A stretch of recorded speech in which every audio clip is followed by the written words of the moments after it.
గుడి విగ్రహంకి సంబంధించిన తీసుకొని వెళ్ళడం కూడా జరిగింది అధికారులు. అది వివాదం జరుగుతా ఉంది.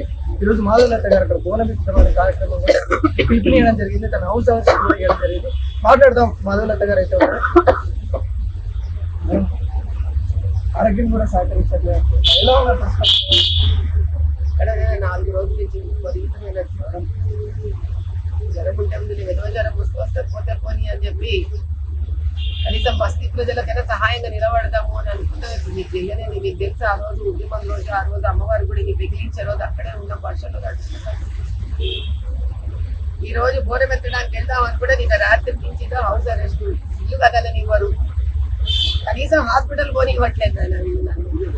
ఆ బస్తీ ప్రజలనైనా పోనీ నాకు పంపించబోయినారు బాబు. ఆ బస్తీ ప్రజలైనా బోనం ఎత్తనియండి అంటే వాళ్ళని కూడా బోనం ఎత్తనిస్తలేరు. నాకు మాట్లాడదామంటే లేదు, పాప వాళ్ళకు ధైర్యం ఇద్దామంటే లేదు. ఎంతకాలం ఆపుతారు? ఎన్ని రోజులు ఆపుతారు?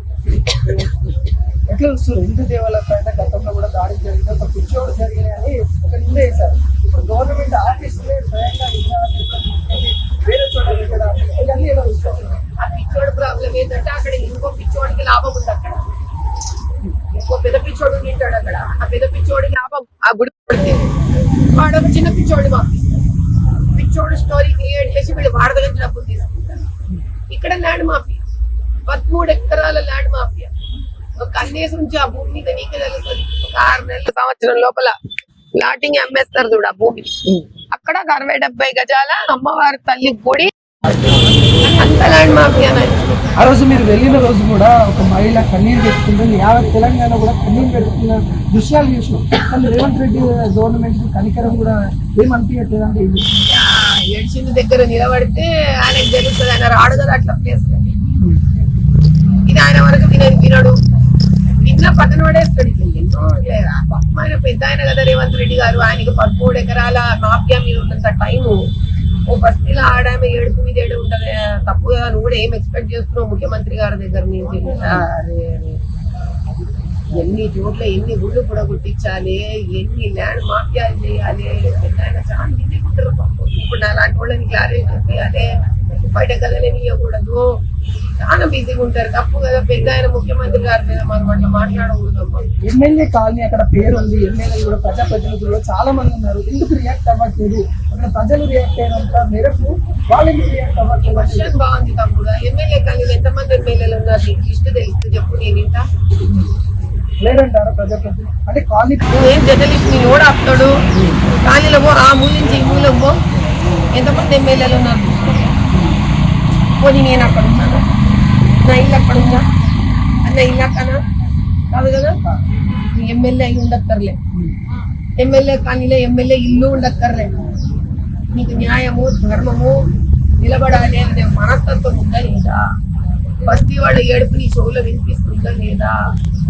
వాళ్ళ కోసం నువ్వు నిలబడాలనుకుంటున్నావా లేదా? నువ్వు ప్రజాప్రతినిధిగా చెప్పుకుంటున్నావా లేదా? నువ్వు గెలిచిన ప్రజాప్రతినిధివా? ఓ కార్పొరేటర్వా, ఎమ్మెల్యేవా, కంటెస్టెడా, ఓ పార్టీ మెంబరా, సనాతన హిందూ ధర్మ సంస్థలో ఉన్నావా? నువ్వు అమ్మవారి తల్లి వెన్నదన్న బోధం ఎత్తినావా? ఈ కారణాలు చాలావా నాయన? ఈ రోజు మంగళవారం రోజు బంజారా హిల్స్ లో ఏదైతే అమ్మవారి తల్లి గుడి కూలగొట్టినరో ఆడ బోనాలు ఉండే. బస్తీ వాళ్ళందరూ పిలిచిరి. చాలా సంతోషమైంది. నా అదృష్టం అనుకునే రోజు బోనం ఎత్తాడు. కానీ బోనం ఎత్తనిస్తలేరు వీళ్ళు. ఇంటిలోనే నేను అర్ధరాత్రి 1 గంట నుంచి పోలీసులు పంపించారు. ఎందుకయ్యా అంటే లాండ్ ఆర్డర్ అంట. లాండ్ ఆర్డర్ అంటే అర్థమైందయ్యా? ఏమన్నా రాళ్ళు పట్టుకొని వచ్చి కొడుతున్నామా? కాంగ్రెస్ వాళ్ళు కదా బీజేపీ పార్టీ ఆఫీస్ మీద రాళ్ళు వేసి కొట్టినట్టు ఏమైనా రాళ్ళెత్తి కొడుతున్నామా? కర్రలతో కొడుతున్నామా? ధర్మంగా శాంతియుతంగా కూర్చొని నీళ్లలో తడుచుకుంటే జరాలు వచ్చుకుంటూ ధర్నాలు చేసినాం మేము. ఈ రోజు బోనం ఎత్తుతామంటున్నాం అమ్మవారి తల్లికి. దీనికి కూడా హౌస్ అరెస్ట్ చేసేంత అవసరం కనిపించిందా మీకు? పేపర్ లేదు, పత్రం లేదు, ఏం లేదు, క్లారిటీ లేదు. ఎందుకు చేస్తున్నారో తెలియదు. ఏడకించి ఆర్డర్లు వచ్చినాయో తెలియదు అంటే వీళ్ళెవ్వరికి. కానీ ఈరోజు ఇంతమంది అయితే వచ్చి కూర్చొని కనీసం నన్ను హాస్పిటల్ కూడా పోనిస్తలేరు. పార్టీ ఆఫీస్ లో మీటింగ్ ఉందంటే మీటింగ్ కూడా పోనిస్తలేరు. వీళ్ళు బోనం ఎత్తనిస్తలేరు. ఎంతకాలం న్యాయం ధర్మం నాపుతారయ్యా మీరు? ఎంతకాలం న్యాయం ధర్మాన్ని ఆపుతారు? 13 ఎకరాల భూమి ల్యాండ్ మాఫియా ఇది. చేసుకోండి, సర్కార్ మీది. రేవంత్ రెడ్డి గారు సర్కార్ మీది సార్, అమ్మేసుకోండి సార్. ఎవడు అడిగినరు మిమ్మల్ని?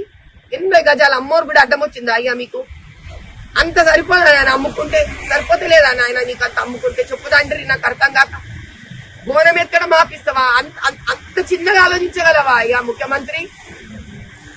ఒక స్త్రీని మంగళవారం పూటపై బోనం ఎంత నీకు కూడా అప్పిస్తావా? ఇంతమందిని పంపించి ఇదే నీ గొప్పతనం. ఇంత గొప్పగా ఆలోచిస్తున్నావా తండ్రి నువ్వు? అయ్యా ఆనంద్ గారు, కమిషనర్ ఆఫ్ పోలీస్, ఎంత హుందా ఉంది నాయన నీ ఆలోచన. నన్ను బోనం ఎక్కడేమో ఆపిచ్చి లా అండ్ ఆర్డర్ అనుకుంటున్నావా? రాళ్ళు పట్టుకొని వచ్చినా, కర్రలు పట్టుకొని వచ్చినా లా అండ్ ఆర్డర్ కోసం మీ వాళ్ళు చెప్తారు. నాకు ఇక్కడ పేపర్ లేదు, ఏం లేదు. న్యాయం ధర్మం ఆగదయా? నువ్వు నన్ను ఆపగలవు, నన్ను ఆపండి. ఎంత నన్ను ఆపుకోండి, ఎంత న్యాయం ఆపుతావు, ఎంత ధర్మం ఆపుతావు. బస్తీలు ఏకమైన నాడు ఎవ్వరేం చేసుకోలేరు. తెల్లోడేం చేసుకోలేకపోయినాడు. స్వతంత్ర పోరాటంలో తెల్లోడేం చేసుకోలేకపోయినాడయ్యా. మీరందరూ ఏం చేసుకోగలరు? ఇది ఇక్కడితో ఆగదు. అంతకంతే పెద్ద ఉద్యమమై ముందుకెళ్తుంది. అమ్మోరు తల్లి ఆన చూస్తేనే ఉన్నాను ఎంత పెద్దగా అవుతుంది.